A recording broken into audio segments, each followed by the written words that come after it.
Well, good evening, everyone. Welcome to the Westport Library. I'm Bill Harmer, the Executive Director. We're delighted to bring tonight's program to you.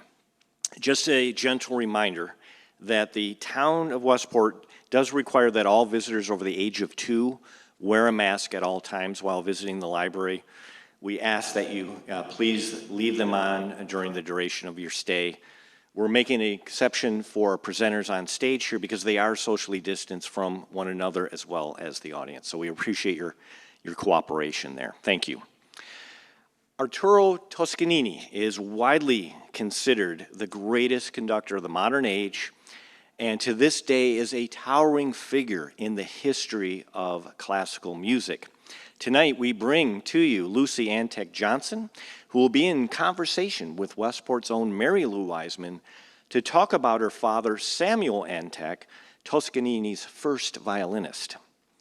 Lucy will share insights with us into the expanded memoir, This Was Toscanini, the Maestro, My Father, and Me, first published in 1963. The book is considered a hallmark for written works about the maestro Arturo Toscanini. By the way, we do have copies of the book for sale, so pick up a copy if you don't have one. Lucy Johnson, a former board member at the Westport Library and dear friend, was able to add to this fascinating memoir her own vivid memories and recollections about her father and his profound musical relationship with the maestro. Her father, Samuel, was only 29 years old when he was selected by Toscanini to serve as first violinist for a new orchestra that was designed specifically for him. Does anyone remember the NBC Symphony Orchestra? I see a lot of people nodding their heads. Wonderful. As is known in the world of classical music, the first violinist serves as the role of concertmaster, the intermediary between the other musicians and the conductor.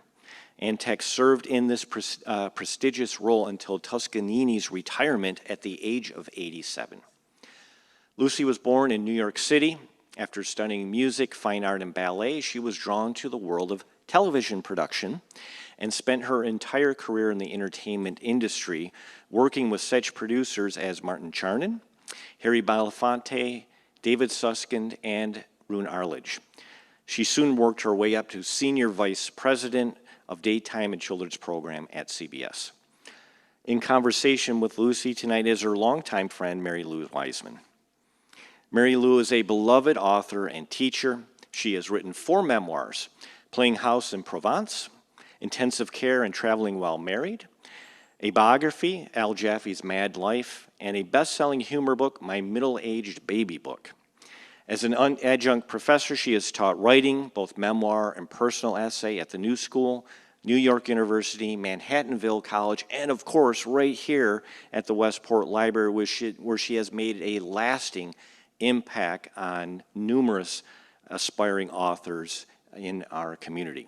So without further delay, please join me in welcoming 2 beloved Westport treasures, Lucy Johnson and Mary-Lou Weisman. Thank you. Thank you, Bill, for that generous introduction. And welcome to everybody, whether you're here or at home. It's just such a pleasure to see you all in person. Okay, so let's start by parsing this elegant book. The original edition that was entitled simply, This Was Toscanini. It was published to great acclaim in 1963. It is the intimate memoir of Samuel Antek's 17 years playing in the first violin section under the baton of Arturo Toscanini. Now for the subtitle, The Maestro, My Father, and Me.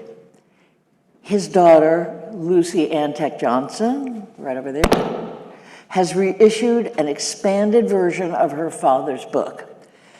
Just as her father revealed what it was like to work with Toscanini, Lucy, in her introductions to each of her father's chapters, reveals what it was like to live with her famous father. So what we have here is a memoir wrapped in a memoir and a musical love story.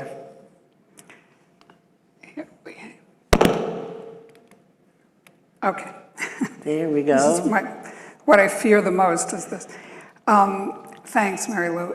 No, This Was Toscanini is not a biography. It is an intimate, behind-the-scenes portrait of the maestro and his creative process, told from the unique perspective of a musician who played under the baton of the legendary conductor for 17 years in over hundreds of rehearsals and concerts and innumerable recording sessions. I think it's probably in next. You think this is me? No, keep going. Not me? I'm not sure, you're doing fine. Not us? Okay. That's David. Don't breathe, don't move. My father takes us, I'm sorry. Is it when you're moving? It is me? I think it probably is. We're at the moment taking the... Talk amongst us. You can look at this beautiful man during this. Here we go. This That's happens to fine. be one of my What was, favorite. that was me doing that? Not sure. It's not your fault. I know. Exactly. I know, but still. There we go.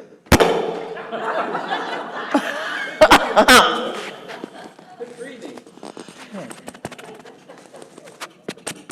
Doesn't appear to be yours. May I? No idea. No idea. Keep going. Let's see. See what happens? It's part of the fun. Okay, so my father in the book, which takes us inside the orchestra's experience, and he brings alive what made those concerts possible, as though you're sitting within the orchestra. What was Toscanini's approach to a score? What was his conducting style? And of course, his enormous passions. And I feel like it's like an invitation to a masterclass with an artistic genius. Okay, I'll see if I can talk over the pile driver.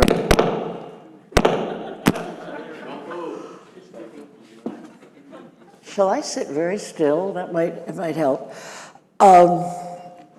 Yeah, with regard to the masterclass, your father's intent in writing this book was to bring you, the reader, as close to the maestro as you will ever get. And he expressed that desire in a letter to his publisher, in which he said, and I quote, "I will describe what I have actually seen, felt, and heard Toscanini say, and what he asked of us, those who made music with him." So now let's get to the me part. I'm the me. And here's little me. So in this new edition, I've included recollections of my own about family life, my mother, my dad, his illustrious career as a violinist and conductor, and most importantly, the impact that Toscanini had on our family. That's the impact he had.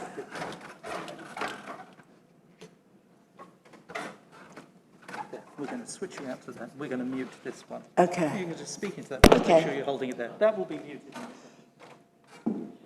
It's me. I have to be muted. Just there are a lot of people here who wouldn't mind.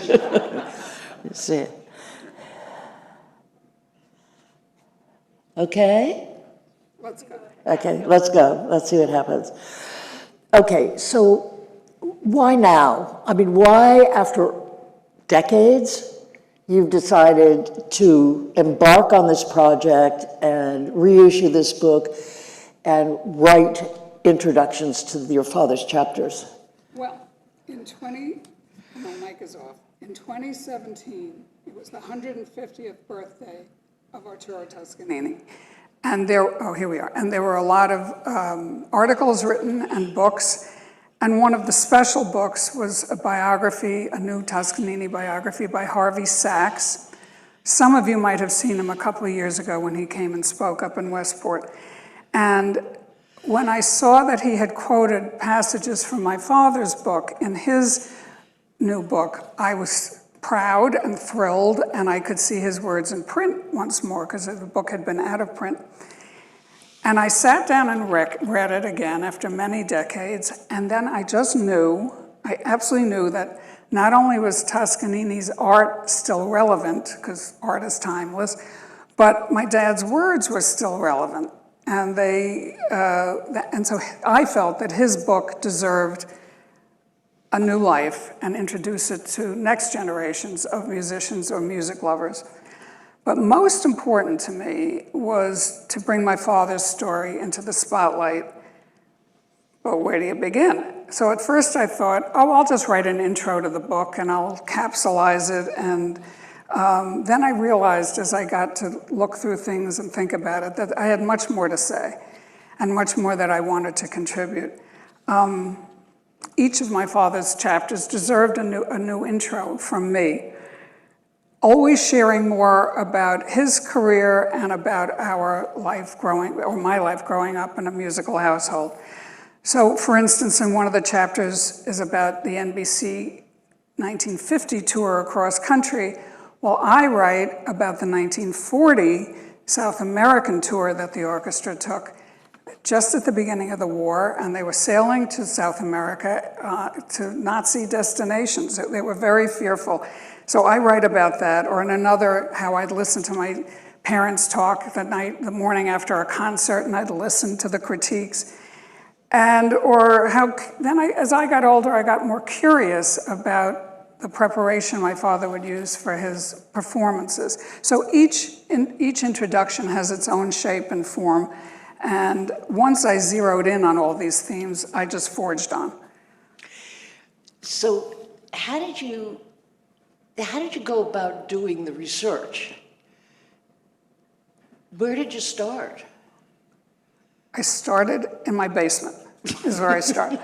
I went downstairs and looked through the boxes, some of which said Sam, some of them said Toscanini. They have traveled with me 2 or 3 times across country. Of course I've looked in them, but you don't know what you have until you're looking with a particular mission. And all of a sudden I was finding things that obviously I had seen before, but it didn't have the same meaning as this moment in time because I was doing research. And I found treasure troves of letters and clippings and recordings in my mother's journals and family photos. And I also spent hours at the New York Public Library at Lincoln Center because years ago I had donated all of my dad's archives to Lincoln Center Library. So I went back there looking through that which I had already donated, but again, it was like looking at it with new eyes. And they put you in a very special space and you're very quiet and you sift through each box. And it was another treasure trove of NBC and New Jersey and personal, and that this was Toscanini memorabilia particularly. But at some point, while researching the archives and writing these introductions, all this research must have become an emotional experience as well as a fact-finding expedition. I'm imagining that must have been hard on you. It was very emotional and more than I expected. It was more of a wallop than I expected. My dad had died very young at the peak of his career. He was only 49, I was 12, and suddenly my hero was gone. Here's a little sweet picture. So in this research, each time I saw his handwriting on the faded yellow pads, and each time I heard his voice on a recording with his Chicago accent, each review I read, it took me back to a very special time. I'm particularly young here, and I'm deeply, deeply grateful for this experience. So as emotional as it is or was, I'm grateful because I was finally connecting and genuinely appreciating who he was. I really wanted to know who was Samuel Antek. And here's another favorite where he's coming off stage after conducting a concert. But this is who he was. Personality, the joy, I just felt so lucky. How lucky was I through all of this? So, Tell me something, did you ever meet the Maestro? not formally. I was too young to attend the concerts. there were live broadcasts. I saw him once across a crowded room. I was with my mother, clutching her hand. I had to keep quiet. But this picture has sat on our piano ever since I can remember, on my Upper West Side apartment where I grew up, and in Connecticut today, it's on the same piano. And every time I look at it, first of all, he's such a beautiful face, but it inspires me. You know, there were other very well-known conductors at the time, and yet even his peers acknowledged that Toscanini stood supreme. George Zell, conductor of the Cleveland Symphony, was known to have said, there was before Toscanini and there was after Toscanini. And you can fill in the blank. And Riccardo Muti, one of the most famous conductors of our day, and currently the conductor of the Chicago Symphony, wrote this in praise of Toscanini. And I'm going to quote from what he said. Toscanini was not only a genius as a conductor, but also a revolutionary of musical interpretation.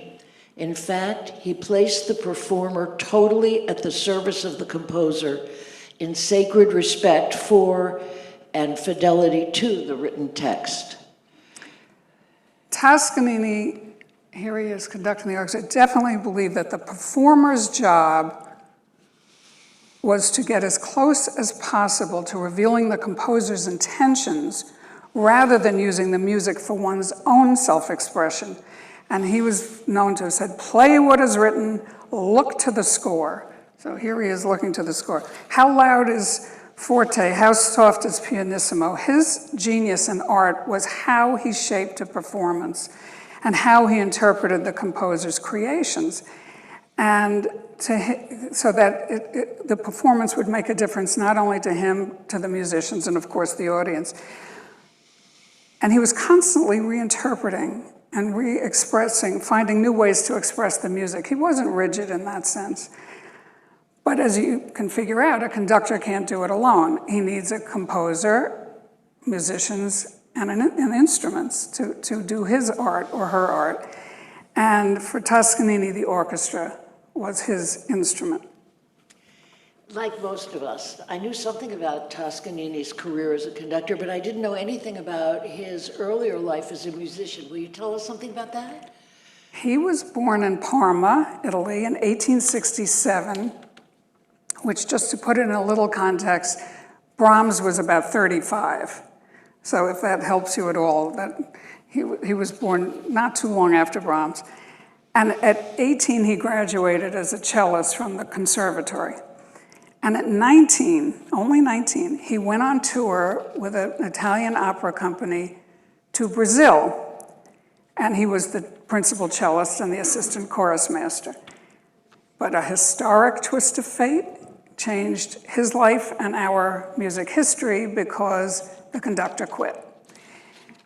And who did they pick to get up there but Arturo Toscanini, who had a photographic memory, and he knew all of the operas, he knew all of that repertoire by heart. So he was chosen. By the way, over the course of his career, he knew by heart 120 operas and over 400 symphonic works.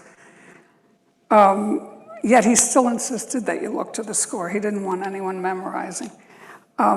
So once he took command, he never looked back, obviously. Here he is conducting. In his 20s, he became the leading conductor of opera in Italy. And he revolutionized the production side and the performance side of opera.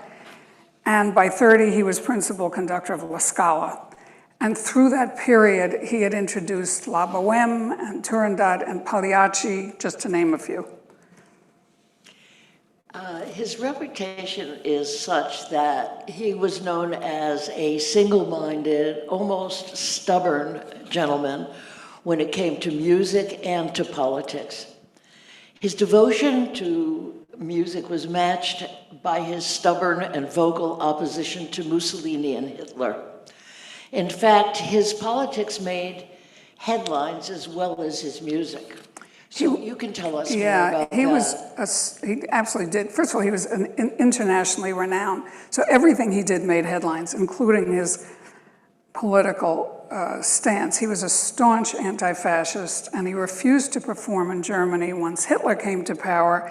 And years earlier, when Mussolini came into power, Toscanini refused to play Giovinezza, which was the fascist party hymn, which was then required at all public performances. And there were consequences. In 1931, he and his wife were leaving the theater after a performance where once again he had not played what he was supposed to play, the hymn, and he was beaten up by a fascist mob because he had defied Il Duce. And from that moment on, Toscanini said, I might live here, but I am not going to play in Italy anymore until this regime is over. And so he stayed in Milan, and even though he was still considered a national treasure, he was under strict surveillance, and they tapped his phones, they took away his passports for a while, they threatened prison. It was a very odd time because Mussolini did not want to have a scandal on his hands internationally if he did anything, but he really wanted him to shut up. But Toscanini would not keep quiet. He stuck to his democratic beliefs, and he played all around the world. And one thing that he did in Israel in the late 30s was he was the first one to conduct what is now the Israel Philharmonic. All the Jewish refugees who had emigrated, been lucky enough to emigrate to Israel, formed an orchestra, and Toscanini was asked to conduct, which he did with great pleasure and joy because he wanted to honor everyone and raise money for the people who were not so lucky. But he wouldn't play in Italy, not till after the war.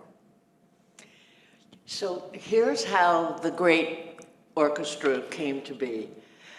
In 1936, well before the time you're speaking of, well before the war, David Sarnoff, who was the chairman of the board of RCA, which owned NBC Network, wanted to create an elite new orchestra. He wanted Toscanini, who was considering retirement. Toscanini had to be the conductor as far as Sarnoff was concerned. Toscanini was wary. He was considering retirement at the time. What a loss that would have been. Sarnoff was so intent that he sent emissaries to Milan to prod Toscanini into agreeing to conduct this new orchestra. And at first, Toscanini was resistant and made a number of demands that he should be able to make certain choices and no one else could make them, and all that agreement was honored. And so he was persuaded to come. And what's ironic is that same year, 1936, Mussolini joined forces with Hitler. So that bizarre coincidence turned out to be perfect timing for Toscanini and for Sarnoff. Yeah, Toscanini at age 70, still an international cultural icon, he made a very courageous move. He left his beloved Italy and moved his family to New York to inaugurate the NBC Symphony. And for Sarnoff, the new orchestra was the jewel in the crown for the NBC radio network, and especially for their RCA recording division. This is a program. The concerts were broadcast live on Saturday nights from Studio 8H. This is the program of the first evening. And the debut concert, as it says here, was Christmas night, 1937. And the programs for not only that first night, but for most of the live broadcasts were printed either on silk or on cork or on cardboard, anything that would not rustle papers with live mics hanging, for the audience. So this is a collector's item. That first concert, there were 1,400 seats, and he was so popular that there were 23,000 requests. So he was quite a rock star. That's amazing. That's amazing. And today we worry about ringing cell phones. They had silk. Oh well. What was the first rehearsal like? The moment that the orchestra met the maestro? Well, they had practiced for weeks with other conductors in preparation for that particular day, which was the first rehearsal for their premiere performance with one of the most famous musicians in the world. No pressure. But I'm going to let my father tell the story because I'd like to read just a short passage. So here I go, quoting him. The orchestra sat in rapt and tingling silence on the huge stage of Studio 8H, awaiting the first appearance of our conductor. The men, instruments in hand, sat nervously rigid, scarcely breathing. Suddenly, from a door on the right side of the stage, a small, solidly built man emerged.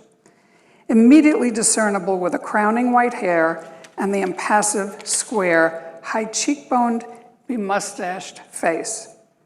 In his hand, he carried a baton, and as he stepped up to the podium, we all rose, like puppets suddenly propelled to life by the pent-up tension. We had been warned in advance not to make any vocal demonstration, and we stood silent, eagerly and anxiously waiting. He looked around, apparently bewildered by our unexpected action, and gestured a faint greeting with both arms, a mechanical smile lighting his pale face for an instant. Somewhat embarrassed, we sat down again. Then, in a rough, hoarse voice, he called out, "Brahms!" He looked at us piercingly for the briefest moment and then raised his arms. In one smashing stroke, the baton came down. A vibrant sound suddenly gushed forth from the tense players. With each heart-pounding timpani stroke in the opening bars of Brahms' First Symphony, his baton became more powerful, more insistent, his shoulders strained and hunched as though buffeting a giant wind. As we in the violin section tore with our bows against our strings, I felt I was being sucked into a roaring maelstrom of sound. Was this the same music we had been practicing so assiduously for days? With what fierce new joy we played. So, he bellowed, cantare, sostenere, sing, sustain, Toscanini's battle cry. I was to hear those words often in the years to come. This was the first time they were flung at us, and for 17 years we lived by them. Caught up in his force, you were not just a player, another musician, but an artist. It was not just a job, but a calling. I'm so glad you read that. So glad I got through Yeah, it. I know. Yeah, it gets me too, and I didn't know your father. But Samuel Antek may have written as well as he played the violin. And your father writes about how grueling rehearsals could be and how Toscanini was never satisfied with the very standards he set for himself. He would make his musicians rehearse over and over and over again until the music on the page, the sounds from the players, and what he heard in his head meshed perfectly. As Toscanini himself said, play with your hearts, not your instruments. Off stage, he was very congenial and very social. He loved to mingle with everyone, loved to talk music. But at rehearsals, he was tough, sometimes tyrannical, but it was all about the music.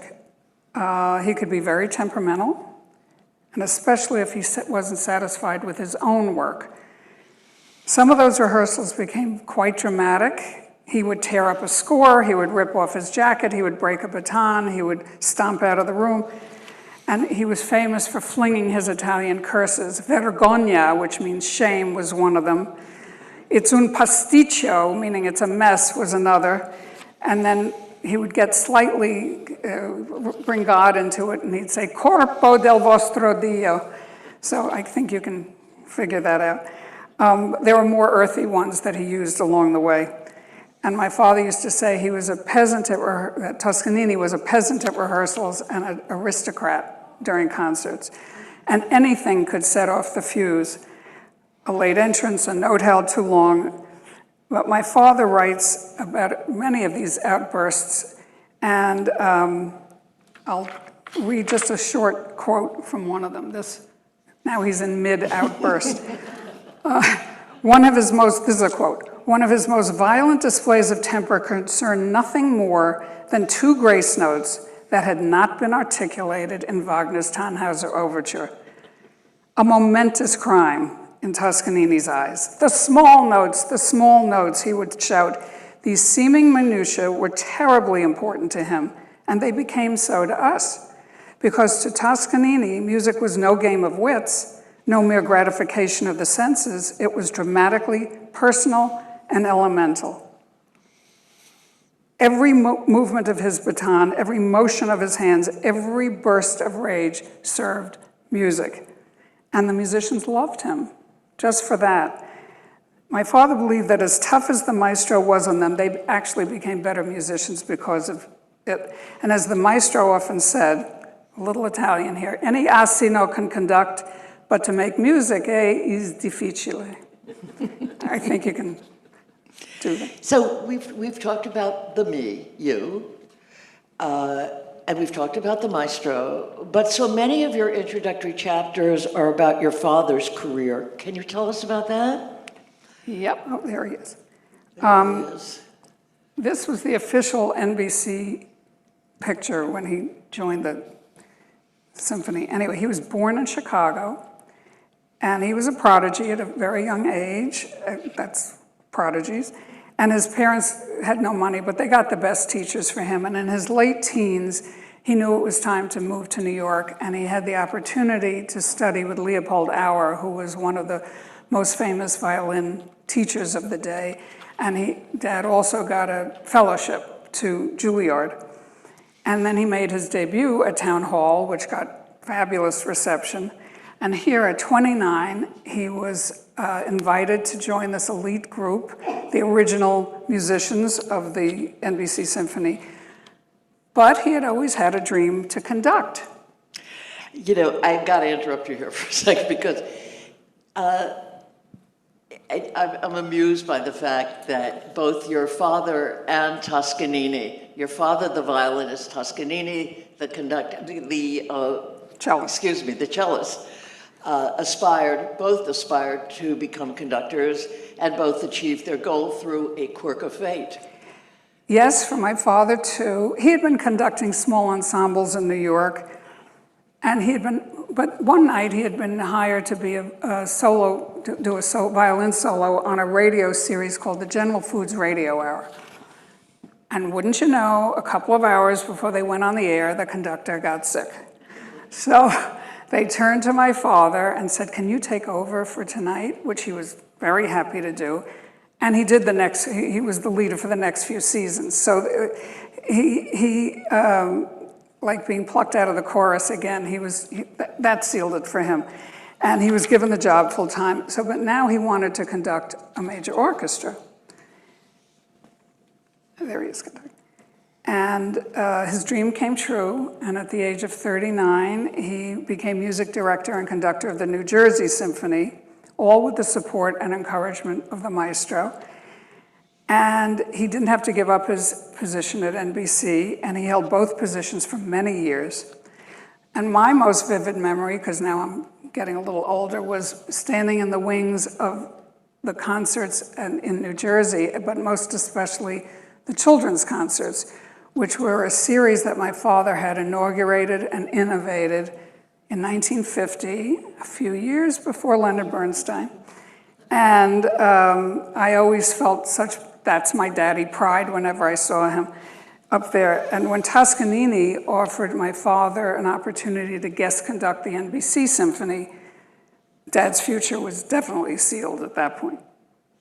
You know, it would seem to me that your father had an incredibly busy schedule, and that would keep him away from home a lot of the time during your childhood. And And it also occurs to me that your parents, that your mother's and your life had to revolve around the demands of his career.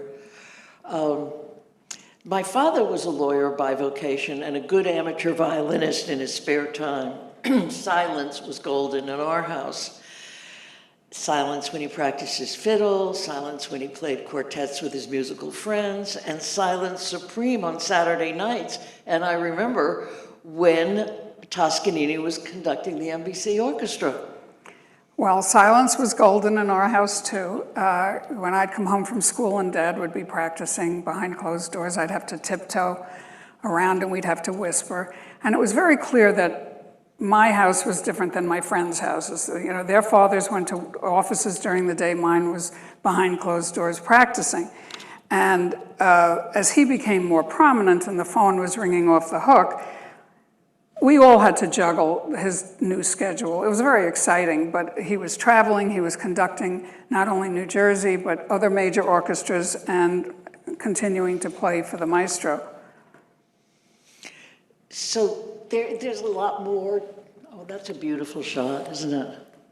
There's a lot more to this book than we've had a chance to talk about.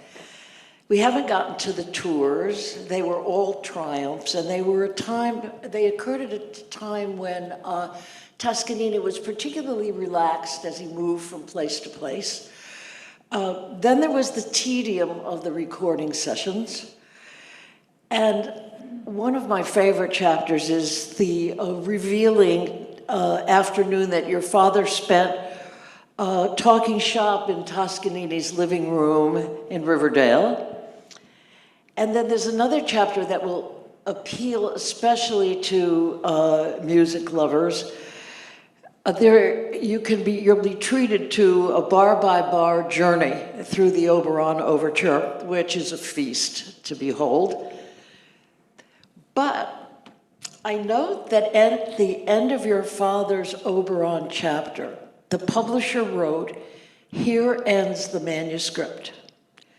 That suggests that there was supposed to be at least one other chapter. Was there?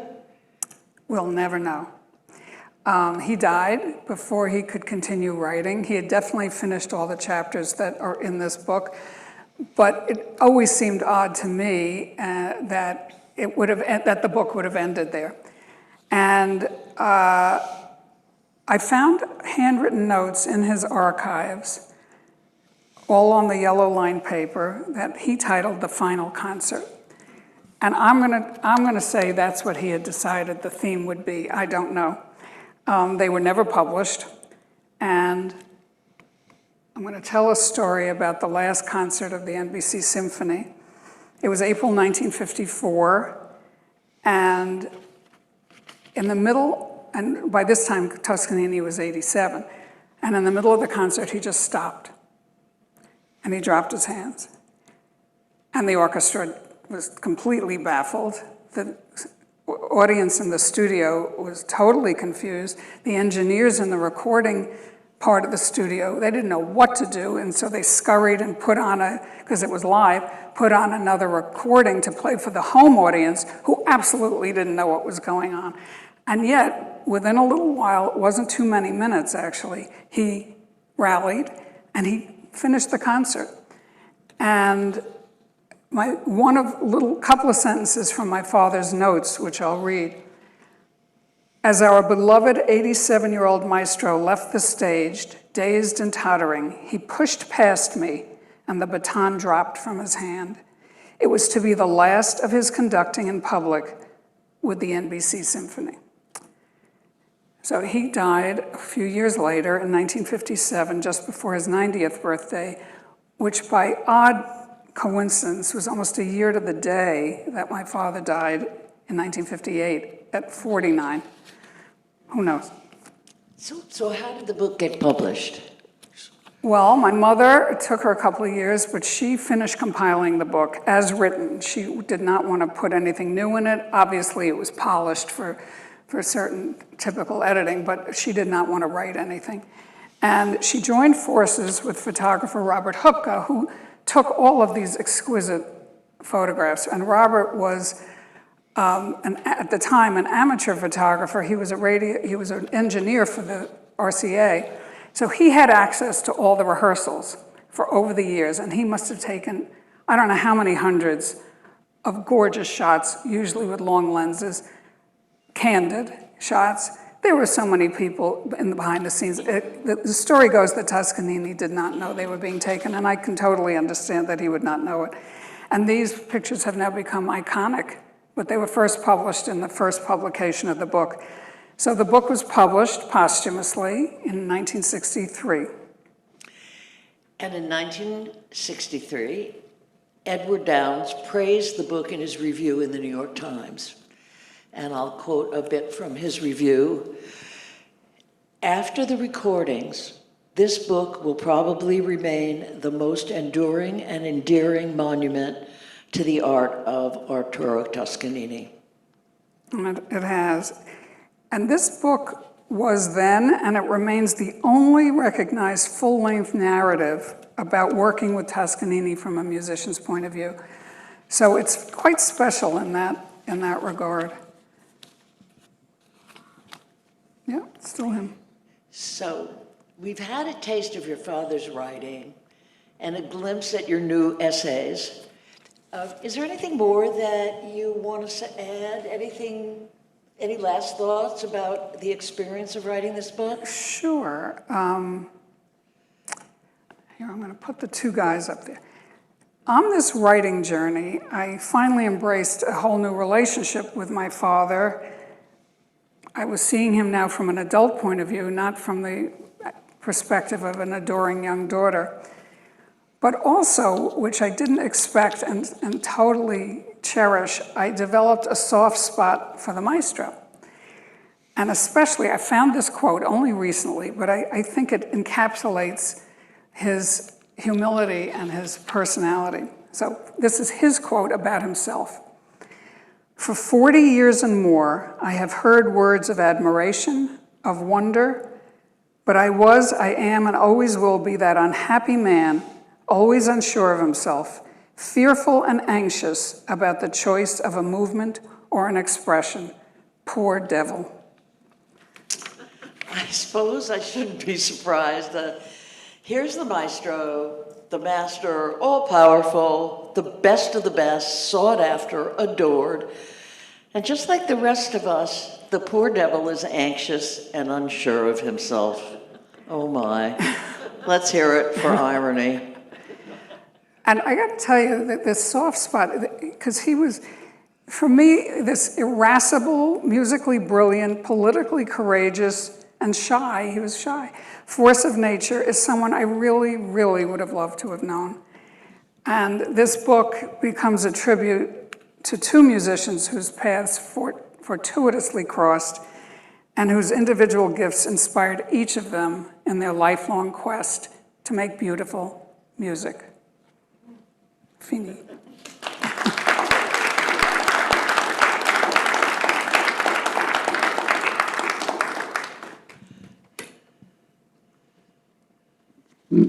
Hello, everybody.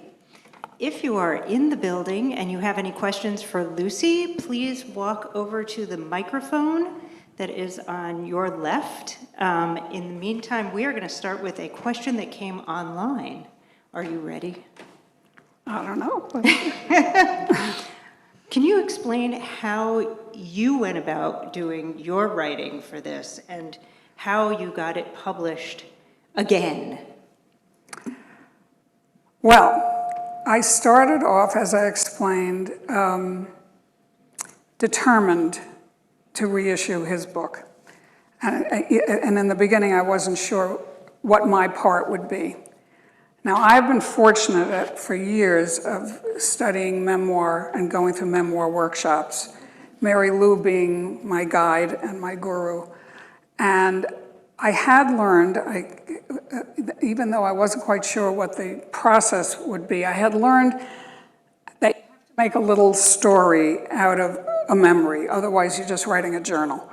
And so, thanks to Mary-Lou, I had really learned how to shape a memory into a beginning, middle, and end. So I had some confidence, but I didn't realize I was going to embark on such a more expanded trip that I was taking. And once I was determined, I figured it was going to be self-published because a lot of the mainstream publishers, this was too small for them and too much of a niche. And I respect that, but I wanted to reach this particular audience.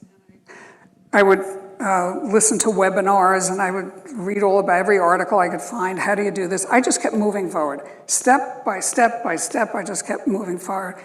And I was very fortunate to work with a woman, Joanne Miller, I hope you're listening. She became my creative editor through this writing process of my introductions, and we shaped together, this is good for chapter 1, this would be better in chapter 3, whatever. And it was through that process that I ended up with a complete manuscript. I really didn't touch my dad's writing. Maybe there was punctuation, but I really didn't touch it. And I knew there were going to be 7 pieces, a beginning and an end of mine, and then the intros to the chapters. And I was fortunate through a friend, Alan Nayer, to be introduced to an agent, Colleen O'Shea, and she suggested, and it turned out to be the best idea, to work with a hybrid publisher. I didn't know that phrase. They offer the same services as a mainstream publisher, but you, the author, contribute a little to that effort. And they had design departments and editing departments and a sales department. So I sent the manuscript, we sent the manuscript, as I had written it, or polished it, rewrite. And they said yes, and they didn't change a word. They didn't change a word in this whole process. Yes, there might have been an italic that belonged here or a comma that didn't belong there, or no bad ands, as Mary-Lou. I learned how to. I gotta say that she came in a star. So what I taught her was about bad ands. And I just want to. I didn't write any of this in our memoir groups. This was new to me, so I was kind of on my own at the computer during the COVID year. That's how I spent that year. And that's how it got published. It was wonderful working with Brown Publishing. They were the publishers. And everyone on the team was just so supportive, and we designed it. And I had all the photographs that I wanted to use. So it was just a steady by steady, step by step. And I learned a lot. I didn't know the lingo. I didn't know, Alan helped me a lot with the language. I know television. I know entertainment. I don't know publishing lingo, and it's a whole other vocabulary. But I learned, and with the encouragement of Bill, he said, you're not going to do this many more times. You're going to do this once. This is the one. Do it right. And I wanted it to look exactly as it turned out. I couldn't be more pleased. So I hope that answers that question. Great. From the audience, if you could just ask your question, you can leave your mask on. Thank you. Hi, Lucy. This was great. Did Toscanini know that your father was writing a book about him? And did you know? I know you were little. You were 12 or less. So did you know what was going on? Yes to both. It's a great question because my dad, once he became a conductor as well as the player in the symphony, he was sought after, and it was commissioned to write articles. What was it like to play with Toscanini? I'm telling you, he was a rock star, and he was, anything you could say or learn about him, people wanted to know. That article that he wrote, Playing with the Maestro, he was approached by a publisher. And they said, let's turn it into a book. And that's how that began.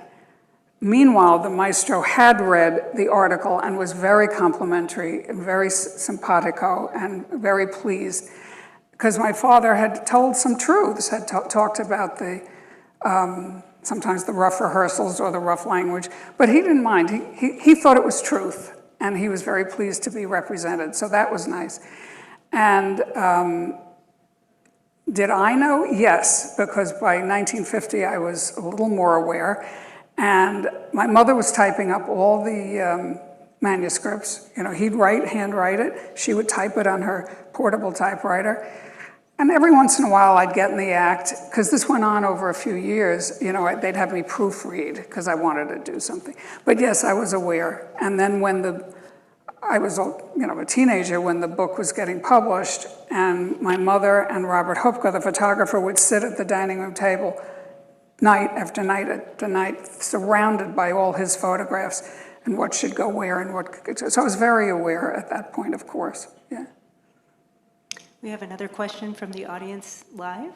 Yes, I wanted to ask Lucy, you were your parents' only child, and I wondered what your father's attitude was about your becoming a musician or your relationship to music. Was he very encouraging?